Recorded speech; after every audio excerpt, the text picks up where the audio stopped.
Havo yetishmayapti. Bu xonada havo bor, lekin men nafas ololmayapman. U yana orqamda turibdi. Qaramayman.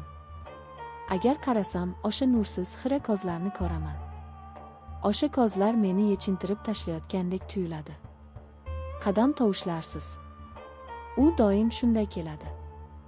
Faqat badbo'y hidini sezaman. Tamaki va ter hidi aralashgan bu hid burnimga urilganda ko'nglim aynidi. Hozir u juda yaqin. Yana o'sha holat. Dahal qo'llari bilagimga tegib tegmasdan chochib ketaman. Bu shunchaki teginish emas. Bu sinov. U mening chegaramni tekshiryapti. Qancha chiday olaman? Baqirib yuborgim keladi. Lekin men baqirmayman. Tishlarimni bir-biriga bosib, jahim sinib ketgudek qisaman. Chunki men gunohkorman. Men iflosman. Hayolim yana 60 ga, o'sha begona xonadonga, oyimning mehmoni bilan bo'lgan kunlarga ketadi. O'shanda ham xuddi shunday jimlik edi. Oyim bozorga ketgandi. U esa oyimning sevgilisi meni tizzasiga o'tkazib sochlarimni silagandi. Uning qo'llari yumshoq edi, lekin niyati qora edi. Men qarshilik qilmagandim. Qo'rquvdanmi yoki o'sha paytda o'zimni kattalardek his qilishni xohlaganimdanmi? Uning opichlari oyimning lablaridagi pomada ta'mini eslatardi. Men oyimning o'rnini egallagandim. O'sha xiyonat, o'sha jirkanch sir meni ich-ichimdan kemirib keladi. Hozir bu odam, erimning otasi, xuddi o'sha eski gunohimning soyasi kabi meni ta'qib qilyapti. Uning barmog'i bilagimdan yuqoriga, tirsagim tomon sirg'alib o'tdi. Badanim muzlab qoldi, lekin ichimda olov yonardi. Nafrat olovi. U ataylab shunday qiladi. Go'yo tasodifan tekkandek, go'yo shunchaki yonimdan o'tayotgandek. Lekin tasodif bu qadar uzoq davom etmaydi. U qizim dedi past ovozda. Ovozida otalik mehri yo'q edi. Charchamadingmi? Bu savol emas. Bu taklif. Bu tahdid. Men javob bermadim. Ishimni davom ettirishga harakat qildim, lekin barmoqlarim menga bo'ysunmasdi. Uning qo'li endi yelkamga yaqinlashdi, u quchoqlamoqchi edi. Uning tanasi menga suyanib turardi.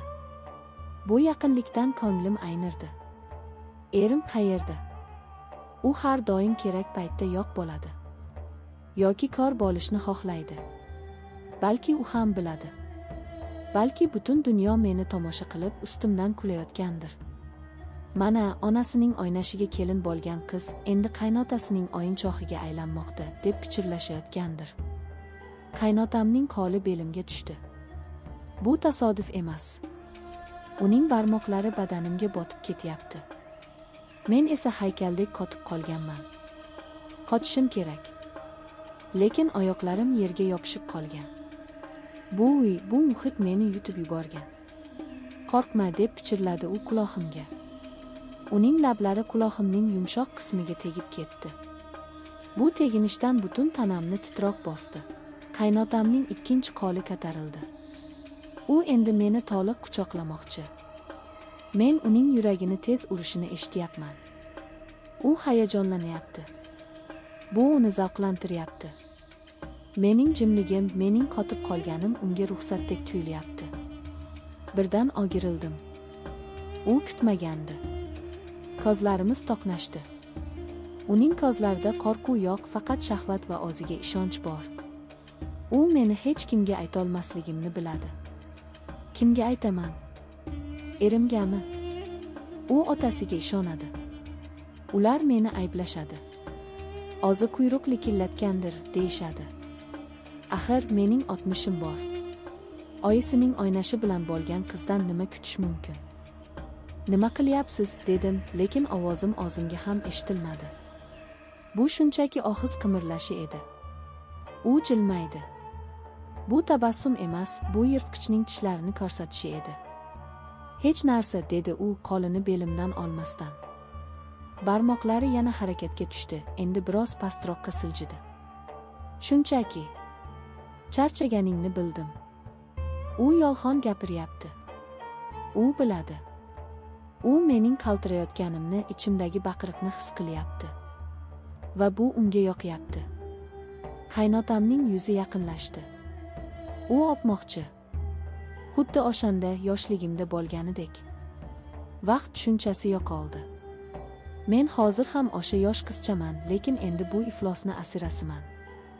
Ikkala holatda ham men qurbonman. Qaynotamning lablari yuzimga tegdi. Sovuq va o'ta jirkanch. Men qimirlamasdim. Men o'likman. Tiriklar bunday azobga chiday olmaydi. Faqat o'liklargina indamay tura oladilar. U meni mahkam quchoqladi. Suyaklarim qisirlab ketdi. U endi qoyib yubormaydi. Uning nafasi mening nafasimga aralashib ketardi. Biz bitta iflos vujudga aylanib ketgandik. Yordam yo'q. Hech kim kelmaydi. Chunki men o'zim shu yo'lni tanlaganman. O'sha ilk bor oyimning sevgilisiga jilmayib qo'ygan kunimdayoq men o'z taqdirimga imzo chekkanman. Bu odam esa o'sha gunohimning aks sadosi. U quloqimga nimanidir pichirlardi. So'zlarni tushunmadim, faqat tovushni eshitardim. Men ko'zlarimni ochmayman. Ochsam haqiqatni ko'raman. Haqiqat esa shuki, men bu jirkanch quchoqdan qochishni xohlamayapman. Chunki men balchiqqa botib bo'lganman.